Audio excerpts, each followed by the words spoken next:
Hey, Chris Cantu here again. We're going to talk about, when you come up on a car and somebody says, well, it it doesn't start right, the battery just needs to be charged, or the battery's low, or whatever the reason. Anybody gives you an excuse as to why the car isn't starting right. Here's a couple of quick checks you can do to figure out whether or not it is the battery or maybe the alternator's bad. So if you got a little voltmeter like this, you can get some of the less expensive ones. They'll all work. You just got to put it on volts. And then you're going to have your two prongs. You want to put one on the negative post and one on the positive post of the battery. And when you check the battery, you'll find out right away whether or not it's got enough juice to start. And as you can see, this one here has about 13 volts to start up. At a minimum, you want to have 12. This one is fully charged, so if you walk up to a car and they say, well, the battery's low, that's why it doesn't start right, but it's got a full charge on it, you know right away it's not the battery, and they really just don't know what they're talking about. If the battery is low and you get it to jump start, then you can check the alternator really quick to see how much volts the alternator pushing out. So let me turn on the car and I'll show you pretty quick how to do it. You're going to put the red positive lead onto the positive connection of the alternator that you're trying to check. Then you would put the black prong on any ground or to the frame of the car, and you should get a reading as to how much volts that alternator is pushing out to your battery and whether or not it's going to be charging your battery accurately.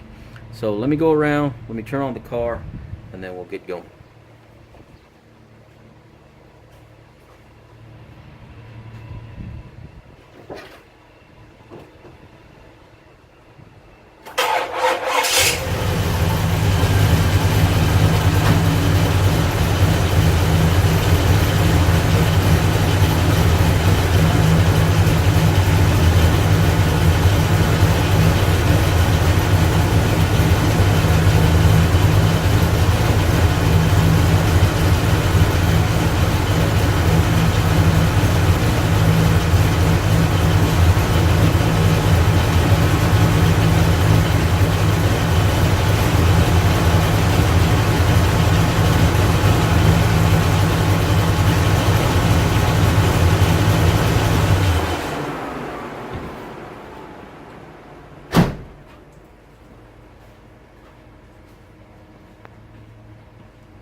Alright, as you probably could see, we're pushing over 14 off the alternator. So it's a good alternator. It's a good alternator. It's a good battery.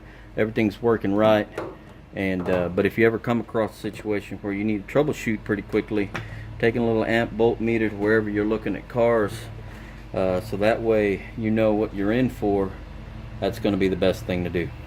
So just another tip on how to check things before you make a decision to buy, how to troubleshoot some of the electrical problems your car may be having. Go over to my website,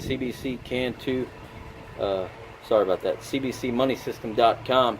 I got a free ebook that gives you a little bit of tips and how to buy and find, how to negotiate, how to make a little money. So if you got a little time, a couple hours a week, if you want to invest more than that, that's up to you.